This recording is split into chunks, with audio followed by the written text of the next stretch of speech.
ang nakaraan sa tadhana. Anong motibo niyo? Sino masal ka niyo? Sumagot ka na maisip mo, putok sa buho mo! Huwag kayong mag-alala, tita. Ako mismo hahanap ng sagot sa lahat ng nangyari sa kanya.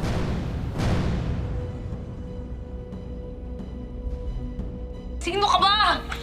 Ano ba?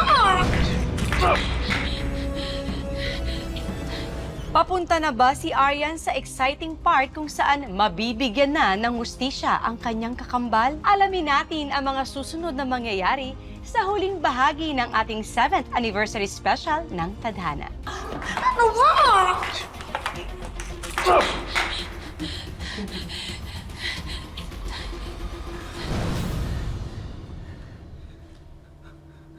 Ikaw. Hayop ka. Ikaw yung pumatay sa kapatid ko? Ha? Ikaw yung nagbabanta sa akin at ikaw din yung nagpadala ng picture ng bangkay ng kapatid ko? Hindi ako! Hindi ako. Nagsisinungaling ka pa? Nagsisinungaling ka pa? Ikaw yung sisinungaling dito. Ikaw yun. Hindi ikaw si Alice. Hindi ko si Alice. O sige. O sige. Hindi ako si Alice. Ako yung kapatid niya. At nandito ako para singilin yung taong gumawa sa kanya nito. Kukunin ko yung hustisya. Hindi ako pumatay sa kanya! Eh sino? Sinungaling ka pa, sinungaling ka! Hindi ko siya magagawang saktan.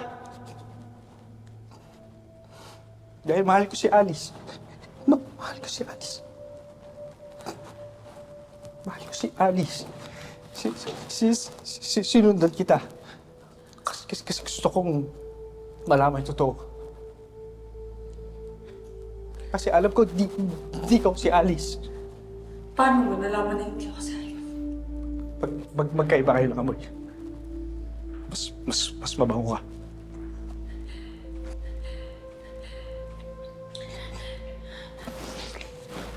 Miss, hindi ba ikaw nagpadala ng picture na to?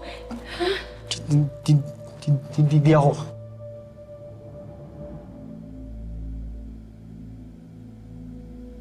Alex, hindi ko nagpapunta sa akin dito. Ha? Hindi. Sino? Sino?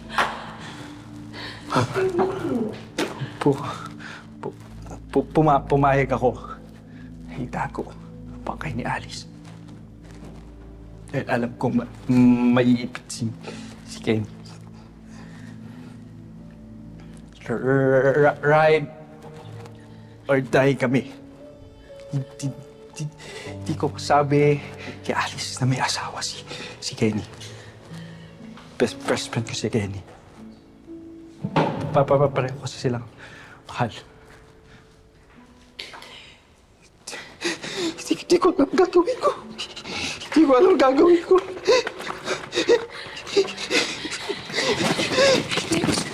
Rex. Rex, dapat na. Dapat na, Rex. Pero hindi ako gumawa nito. Hindi ako gumawa nito. Rex, naniniwala na ako sa'yo, ha?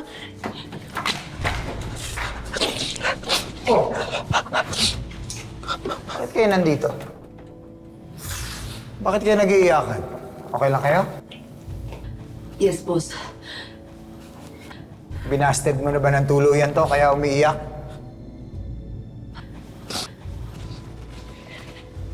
Sorry, boss. Sorry po. Basta, ayoko ng gulo sa HR dahil dito ha. I have so many on my plates already. Sorry. Sorry, boss.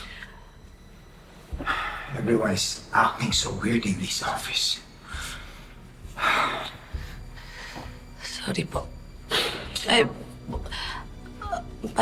paano po yung meeting pala natin, boss? Bukas na lang.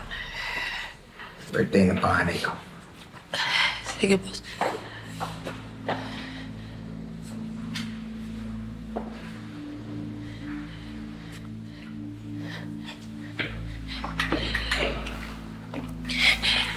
Rex, makinig ka sa akin. Rex, makinig ka. Di ba mahal mo si Alice? Rex, tulungan mo ko. Tulungan mo ko mahanap yung hostisya ni Alice, ha? Alam mo ba kung saan nakatira si Bioli? Ha? Opo. Tulungan mo ko. Magtulungan tayo.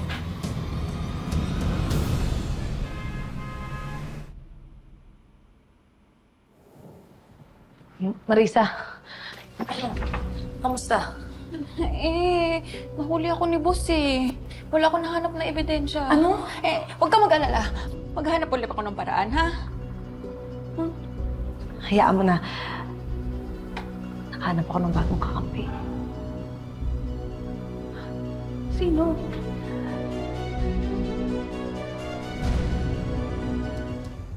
Mag-iingat ka ha, baka makita ka nila. Huwag kang mag-alala. Invisible naman ako eh. Kahit nandun ako sa office, wala namang nakakapansin sa akin. Lex, matutuwa si Alice dito kasi tinutulungan mo ko. Maraming salamat ha.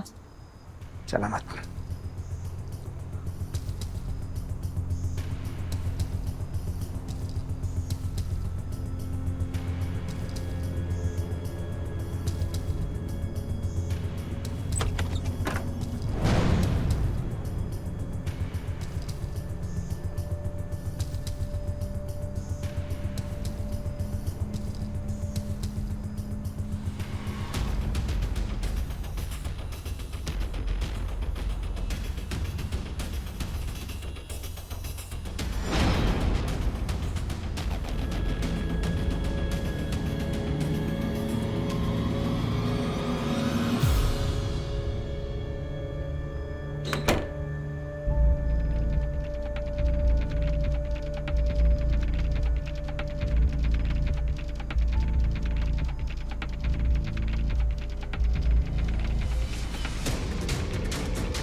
Ikaw!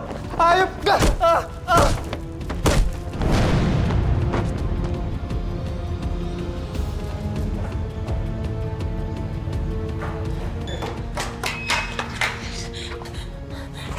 Rex! Rex, bawal kang mamatay, Rex! Gumising ka! Rex, please, huwag kang mamamatay. Rex!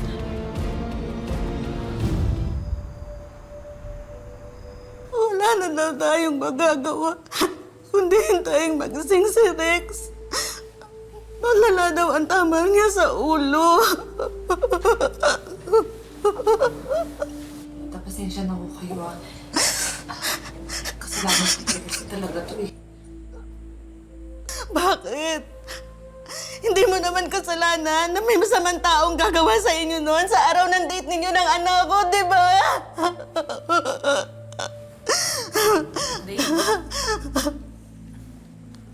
Alice, sa wakas, nakilala ko rin yung girlfriend ng anak ko. At magtiwala ka lang sa kanya, ha? Lalaban siya. At ikaw bilang girlfriend niya, kailangan mo lang maging matatag.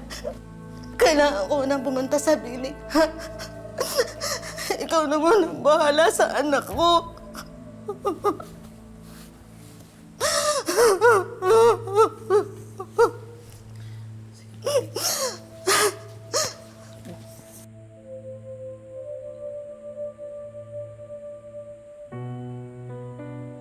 Ba't nandito ka?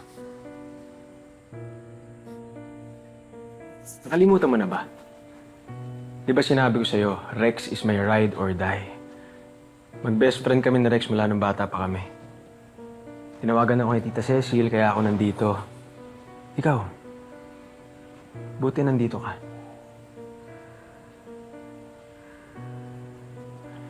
Ito ba yung paghihiganti mo sa nangyari sa team building? Alice?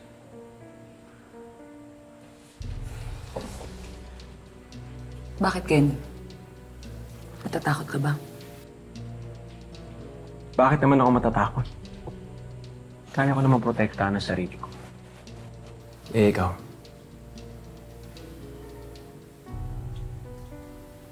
binabantaan mo ko? Hindi naman. Tsaka bakit naman kita sasaktan? Di ba nga mahal na mahal kita?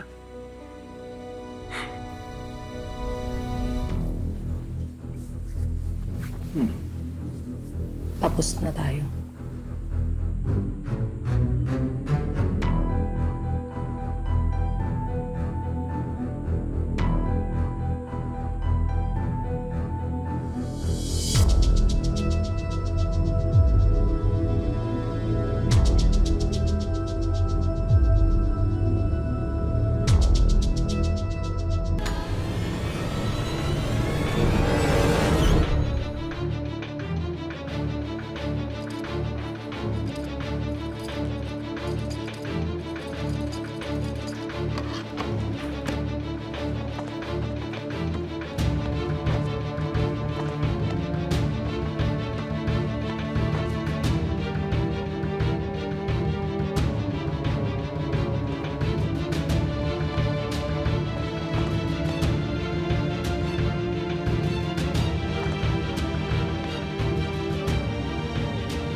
Pasensya ka na. Chinek ko yung CCTV pero wala. Naka-format na. Okay ka lang ba? Marisa, sorry ha kung napapahamak ka. Pasensya ka na. Akala nyo walang magsusumbong sa akin na pinakialaman yung gamit ko? Mga hayop kayo? In just a matter of time, mahuhuli ka rin namin. Mahuhuli saan? Sa lahat ng mga krimen ng mga pinagagawa mo. Ano na naman pinagsasasabi nyo, ha? Ginawa mo kay Rex. Tsaka pagpatay mo kay Alice. Kay Alice? Hoy! Ano to, ha? Ilusyon ba yan, ha? Ano ka, nakadroga? Huwag nyo nga ako isali sa mga kabaliwan nyo. Alam namin lahat ng ginawa mo. Ilusyon ba yan, ha? Ano ka, nakadroga? Huwag nyo nga ako isali sa mga kabaliwan nyo. Alam namin lahat ng ginawa mo. So kayo dyan. Oh, Yori. Anong gulo to? Bad timing ba kami, boss? Hindi naman. Sige, mupo kayo.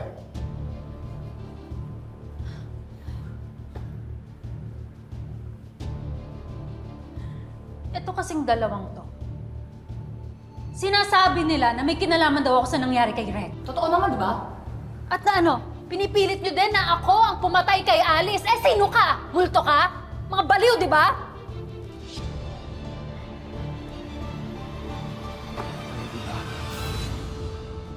Sawang-sawa na ako sa office politics dito.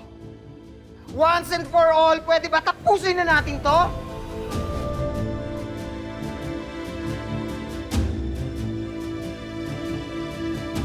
Boss, baka naman pwedeng i-promote niyo ako. Kasi, alam mo naman, ako yung isa sa pinakamatagal ang tenure dito sa opisina. Isa pa, di ba performing naman ako as team member? Oo naman.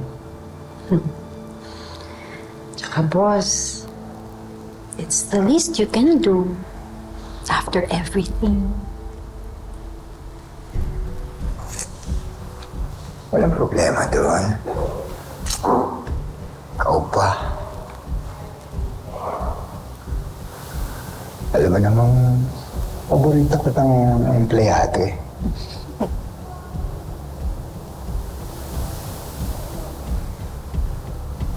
At lang.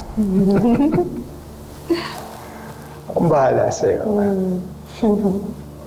Siyempre naman. Pangako mo yan, ah. Oo naman. Ngayon pa ba? Ngayon pa ba?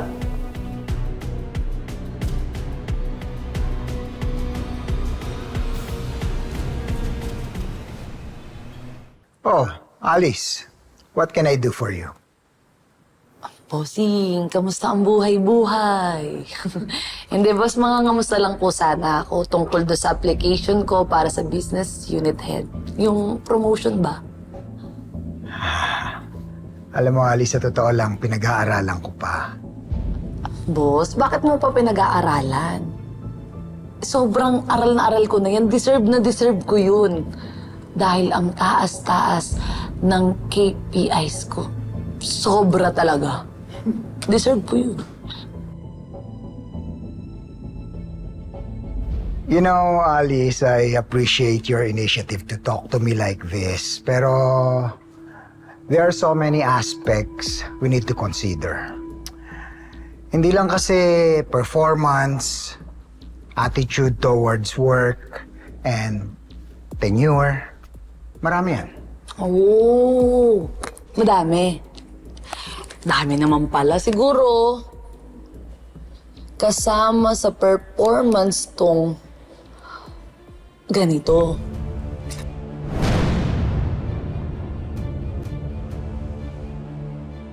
Kasama pala yan sa performance and attitude towards work.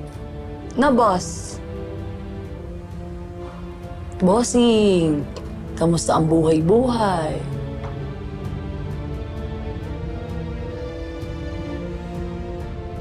Isa sa kanilang dalawa ang na-promote bilang business unit head. At yan, I see! Drum roll!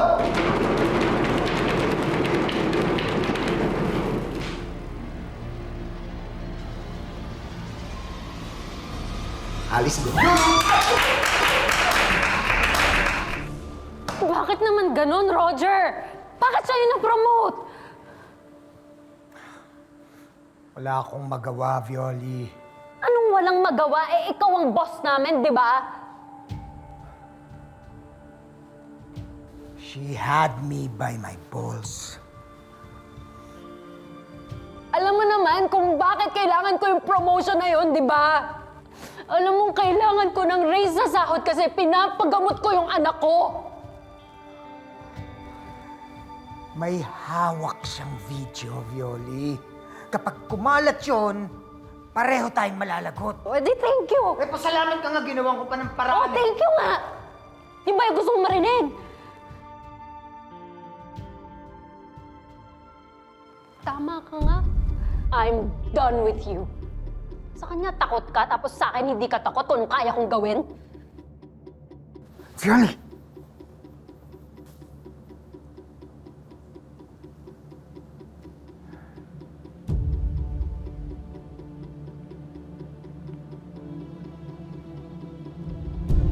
Kasalanan mong lahat to, Alice. Pagsisisihan mo ang ginawa mong to.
Te, Oh, Alice. Sis, bakit? bigla kasi akong naalimpungatan. Tsaka, bigla akong kinabahan. Alice, may kasama ka ba? Kasi gumalaw yung kortina eh.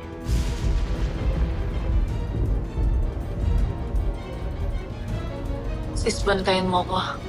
Sige.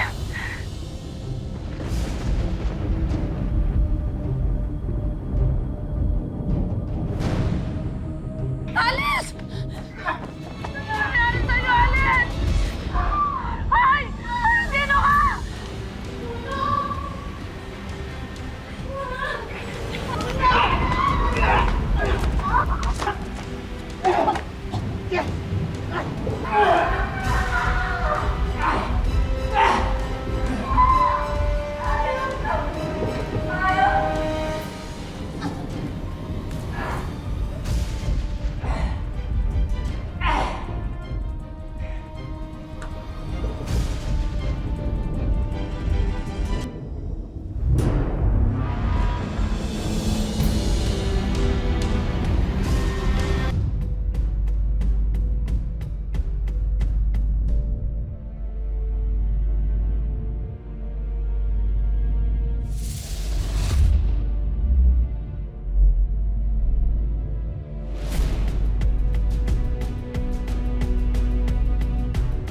Ikaw yung killer? Oo. Ako nga. Ikaw! Ayun ka!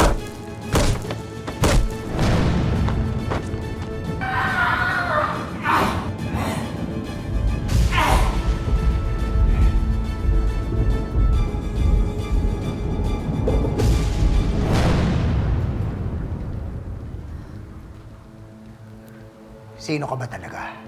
Ha? Sino ka ba talaga? Alice? Dahil alam ko na hindi ikaw si Alice.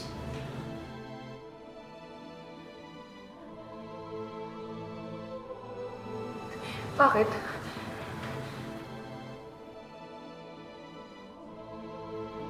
Bakit? Dahil yung totoong Alice, nandun sa freezer sa bahay ko. Pinadala ko pa sa'yo, di ba? Tanga!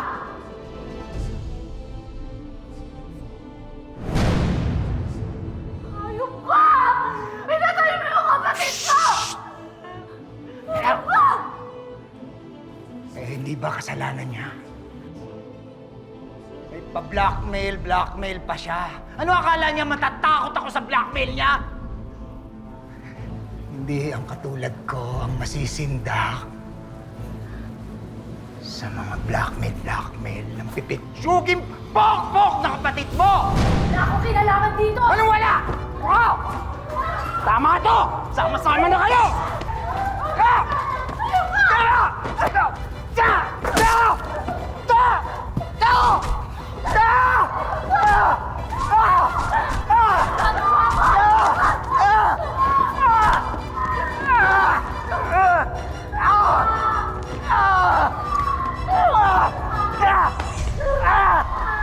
Ah! May karapatan kang manahimik at magsawalang kibo. Ano man ang sabihin ay maaaring gamitin pabor o laban sa iyo sa anumang korte ng Pilipinas. May karapatan kang kumuha ng abogadong mahusay at malaya. At kung di mo kayang bayaran ng serbisyo nito, ang gobyerno ang magbibigay ng isa para sa iyo. Naintindihan mo ba ang iyong karapatan? Men. Pakasa.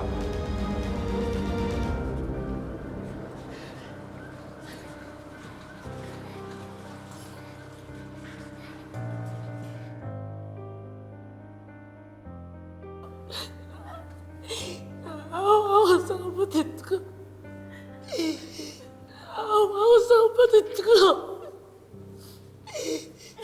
Awa ako sa kapatid ko.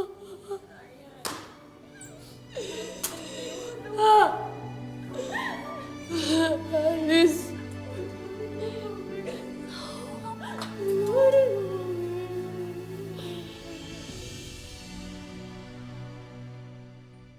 Kahit kailan, ang inggit sa kapwa ay walang naidudulot na maganda. At ang kasamaan, kahit anong pagtatakip, sisingaw at sisingaw para lumabas ang katotohanan. Kung anong itinanim, siyang aanihin. Kaya mas pipiliin nating maging mabuti sa ating kapwa at maging masaya sa tagumpay ng iba. Magandang hapon mga kapuso, ako po si Marian Rivera.